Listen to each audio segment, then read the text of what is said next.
Hey everybody, this is Jim Farmer with Out on Film. I'm also an arts reporter for Georgia Voice. I am so happy to be having a conversation today with David Freyne. David Freyne is the director of one of my favorite films of this year, Dating Amber. It's about two straight friends in high school who pretend to be, I'm sorry, it's about two friends who pretend to be straight in high school to fit in.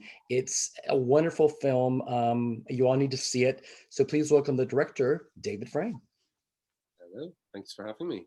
Thanks so much for joining us. I've been raving about this film to you beforehand. I did just adore this film so much. So this is based somewhat on your own story. Yeah, I mean, it's pretty autobiographical. So I grew up where the film is set in the Curragh in Ireland, in a military family in this military town. I really struggled to come out myself, and I had a friend who later came out as a lesbian. And in hindsight, I just thought how easy it would have been had we faked it. So that was the germ of the idea. Yeah. But a lot of the stuff in it, a lot of the emotional stuff, a lot of the really embarrassing moments are all true to life. So yeah, it's pretty autobiographical. I was reading the press notes in which you were saying the director's notes where you're talking about, this isn't Call Me by Your Name. You're not, you weren't Timothy Chalamet. There's no Army Hammer roaming around to guide you into the world. But I mean, can you just sort of talk about what it was like back then in 1990? Yeah, I mean, I really wish I was Timothy Chalamet. It's just not going to happen. And I really wish Army Hammer was around. But yeah, it was a very different world. I mean, I think, in terms of being a kid, I was very insecure. I was, not, in any way well formed. Ireland was it was a very different time, where in Ireland, homosexuality was only decriminalized in 1993. The film set in 1995. So these kids grew up in a world in which they weren't just, taboo, they were criminal. And I think, that with how stiflingly Catholic the country was, really just shaped who you are and all that shame that we had. Mhm. And, it was a very toxic, difficult environment to grow up in. But with that, there was a lot of love and warmth that I wanted to bring through in the film. And, everyone's trying to do the best. And I think what I really wanted to do was I think we're so used to these coming out stories being framed in quite a dark way, or at least I was growing up. And I wanted to do something that was more akin to Superbad or Ladybird, but with queer leads, something that is full of warmth and comedy, because I just never saw myself in that light. And when I look back, with the kind of benefit of wisdom, I can see that there was a lot of warmth. I just wasn't aware of it. So yeah, I guess I wanted to kind of just make a slightly more unusual comedic version of that story that we kind of have seen before, but not in this way. Sure. For those people who haven't seen it yet, can you talk a little bit about the two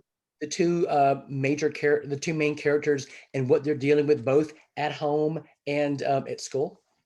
Yeah, so the leads are Eddie and Amber, and so Eddie's very closeted. He kind of can't fathom coming out at all, whereas Amber is more secure. She's quite punky.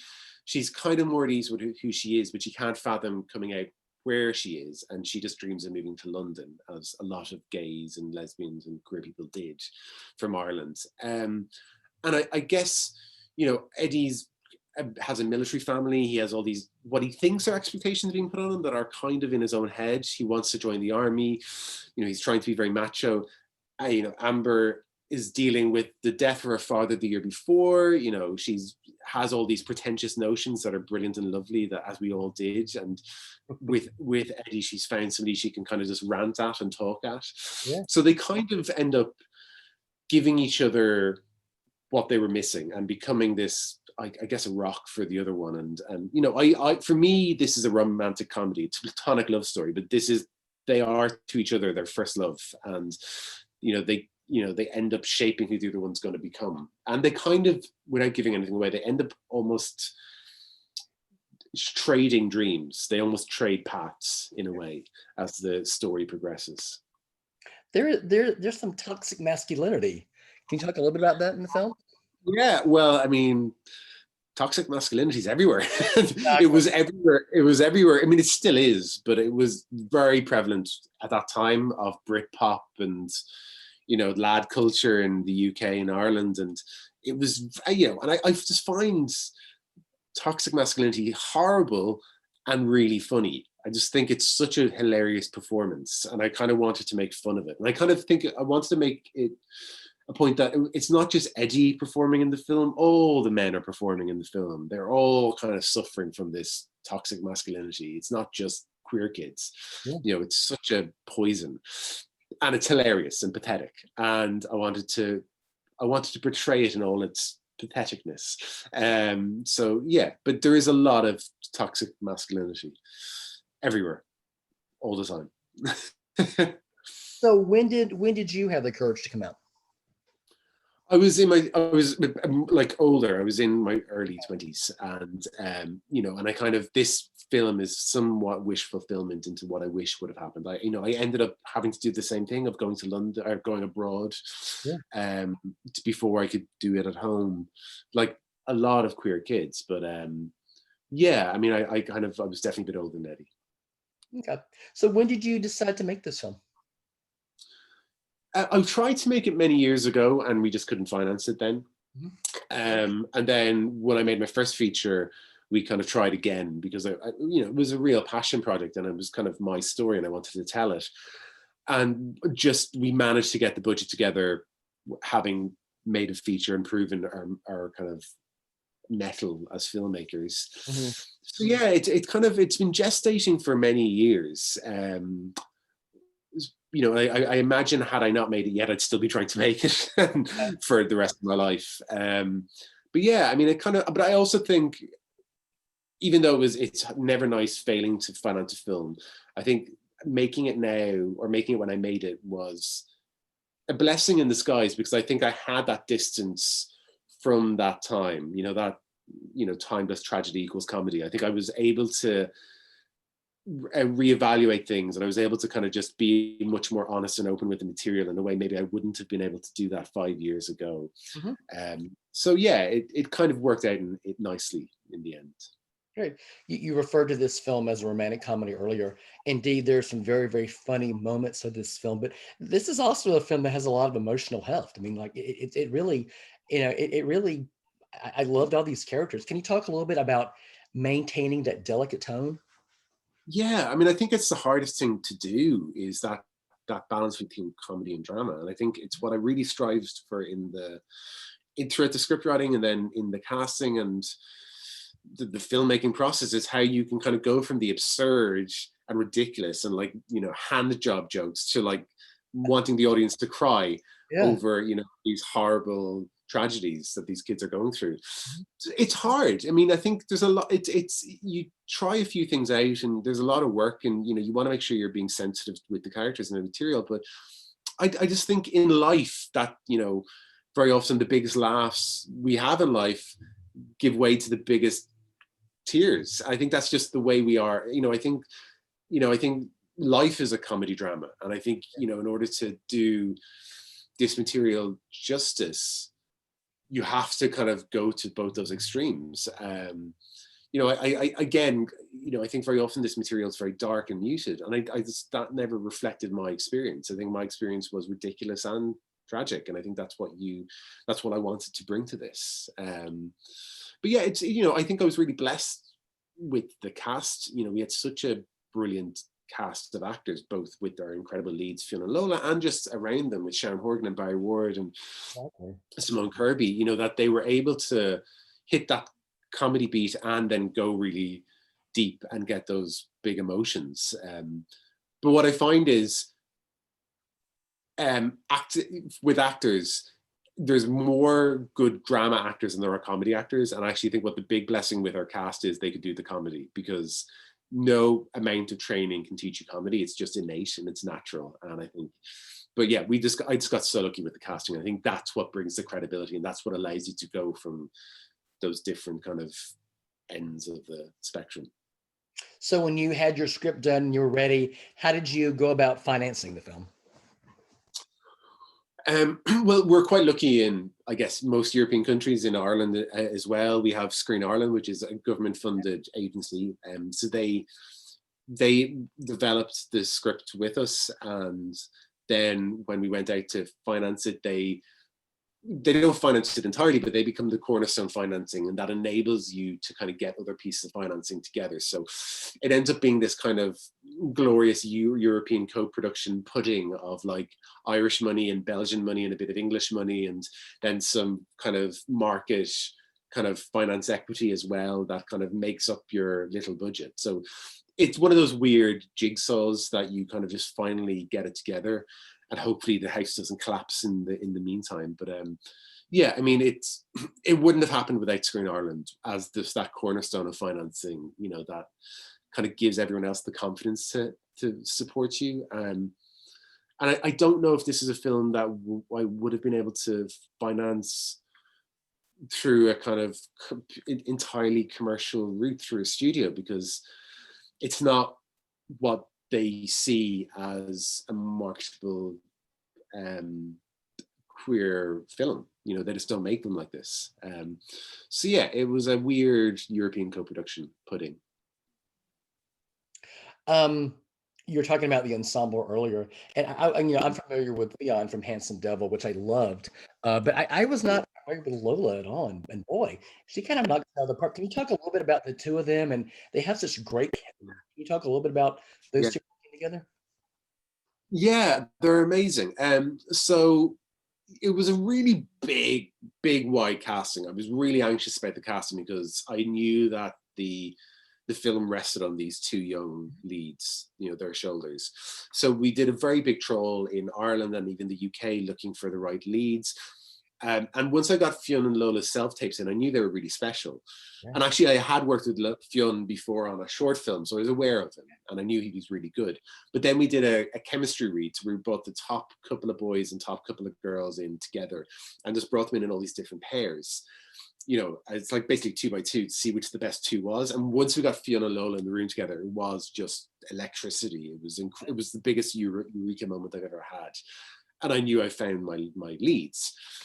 And then it was about, we did a really long kind of 6 month period of rehearsal on and off. And for me, that was actually just a ploy to make sure they were hanging out and becoming friends. Like, you know, you don't need that for rehearsal, but for me, it was like, we need to know they're best friends. We need to feel that bond. And I didn't anticipate how close they would become. They are like inseparable best friends. You know, they spent lockdown together in Ireland, and Yeah. now that they're separated, because they're like literally FaceTiming every day about 10 times a day, like they're just inseparable. And I think that chemistry that they just genuinely had on set, and that friendship, I think the authenticity of that really shines through, and is why the film is so special. I think it's really because of them and their bonds that, you know, you can't fake it, you know, no matter how good the actors are. But, you know, separately as well, they're amazing. I think they're both future superstars. I think, you know, they really became Eddie and Amber. I think, you know, Fionn's quite different to Eddie in many ways. You know, but he has that vulnerability that's so beautiful that you really feel for him. And Amber, Lola is really smart and really acerbic, and she is very Amber-esque. She's just so chatty and brilliant, and I think she is Amber. She's like a young Julie Walters. I think she's just brilliant. Yeah. So yeah, I love them to pieces. I'm really grateful to everything they put into the film, and I kind of just hope they remember me when they're superstars. Oh, I'm sure they will. I'm struggling to finance my next film. I hope they do me a favor. But yeah, they're brilliant. But actually, what was really interesting from that casting process, finding Fionn and Lola, we ended up finding all these other brilliant actors who, you know, just weren't necessarily right for Eddie and Amber, but they ended up becoming all the other young cast. So Ian, who plays the bully Kev, Janet and Tracy, the schoolgirls, Sarah, the girlfriend, they're all brilliant, and they all came from that wide casting we did for Eddie and Amber. And I was like, okay, these are so good. We need to have them in the film somewhere. Like, we can't lose them. And I think the fact that the entire ensemble is so strong, it's not just them, actually makes it sing. And it makes these secondary characters that could be quite caricature actually really full of life and, you know, really three-dimensional. And that's because just those actors are brilliant. Exactly. How would you say that Eddie and Amber change each other? I think, I mean, for me, Lola, Amber gives Eddie the confidence to just take a leap of faith and, you know, realize that he can't be who he needs to be where he is. And he in turn kind of gives her the confidence to realize that she can be who she needs to be where she is. You know, I think for me, I always felt like this film was a love letter to all those kids who needed to escape to be themselves, and to those that had the courage to stay. And they're the people who, in many ways, enacted the most change, and that I'm in awe of. And that's who Amber ends up being. So yeah, it's kind of, I feel like it's a love letter to those two very different types of queers. You know, the ones that left and the ones that managed to stay. Okay. In your director's statement, you mentioned that when you were growing up, you didn't see a lot of positive representation of LGBT characters. Do you remember the first time when you did see a character that you said that you identified with? I mean, it's not even identified with, but the first time I saw a queer character with that kind of made me realize I'm not necessarily going to die of AIDS or be beaten to death was when I was really, really young, like about 10, I snuck a look at the TV series Queer as Folk, the English version, obviously. And that was just, you know, it was quite scary because it was adult, but it was just so full of fun and, you know, life that I hadn't really seen portrayed at that point. So that was kind of really eye-opening because it was the first time I kind of got a glimpse of happy gays, I think, you know, because before that it was, you know, very Hollywoody, very worthy Oscar bait that was ended in death. And then a few years later, I saw a film that I loved, which But I'm a Cheerleader, which was just Yeah. so funny. And Yes. I loved it. And I remember, because I was a big film nerd at the time, and I remember all the critics really slamming it and me going, but this is amazing. It's just like, it's kind of John Watersy and just, you know, so much fun. And again, it was framing queer characters in a way I'd never seen them before, you know, in a, you know, and you still very rarely see it like that. I think, you know, it's changing, but it's rare. It's so rare. So yeah, so that they're definitely the first two. And I remember actually when I was really young, catching like 5 minutes of My Beautiful Laundrette, but then my parents turning it off Oh no. and being like, you know, you can't watch that. And but it was a moment that was quite sexualized, and I was like, is that bad? Is that why I can't watch it? So, you know, it was one of those kind of weird things where I hadn't seen the film, but I glimpsed the film, and then later on I saw the film and realized this is great, and actually also quite hopeful in the end. Yeah. So yeah. I'm a little bit older than you were, but when I was growing up in the 70s, I mean, one of the first gay films I ever saw was Cruising. I'm like, oh, this is gay life. It's like, what? Yeah, This is yeah. so. But I'm it's that thing of sometimes if you, even if it's a really joyous big experience, it actually can be quite scary if you're not prepared for it. Like with Queer as Folk, I mean, it was you know, it's really joyous, but you know, part of me was exhilarated because like this is fun, but the other part was like, this is petrifying. I'm never going down that route. And it's a weird thing. I think, you know, that first time you see that gayness, I guess. yeah, And because when I was a kid, like nobody was out, nobody was gay, like nobody, you know, it was, you know, it was just something that didn't happen. exactly. So the film was released early this year. It was a big hit. It played a few festivals. You know, I know that you also played Inside Out in Canada. The film is now streaming. Can you tell us where all the film is available to be seen? Yeah, so it's on like Fandango and Google and iTunes and all good VOD thingies in America. You can find it. Yeah, and it's there to rent and buy or enjoy and just spread the word and hopefully have a laugh and take your mind off how crap the world is. How have you been dealing with the lockdown this year? It's been okay. I mean, I think we just finished this film, the post-production in March, which is Okay. just before the lockdown started here. So I've been kind of, you know, I wrote a script earlier in lockdown, which is hopefully be my next film. And, you know, and then I had this came out in the UK and Ireland in May, which was a very nice distraction. So it's been fine. I'm quite lucky where I live, you know, and I have a bunch of dogs and I can walk them. So I'm ready for it to end. Oh But yeah. yeah, but and I'm ready to go back to Ireland for a trip. But yeah, it's been fine. I mean, I think I feel very grateful that I managed to finish the film when I did, and I'm really grateful that I've had some writing work to keep me going through it and keep me sane through it. So you know, I'm so keenly aware of how difficult other people have had it, and just feel kind of lucky. Exactly. So you mentioned what's your next project? Well, I've got a TV project I can't mention, but I'm excited about. And then I have the feature I wrote earlier in lockdown is called Epping. It's a black revenge comedy set in the UK that is very funny, a little bit queer, and hopefully we'll get to shoot that next year. Oh, nice. Yeah, that's it. David, thank you so much for talking to us today. I love the film Dating Amber. Please find it and rent it or buy it or wherever you, but please see it. Thanks again. I really appreciate your time. Thank you so much. Thank you for having me. And I'll take a picture after we pause everything.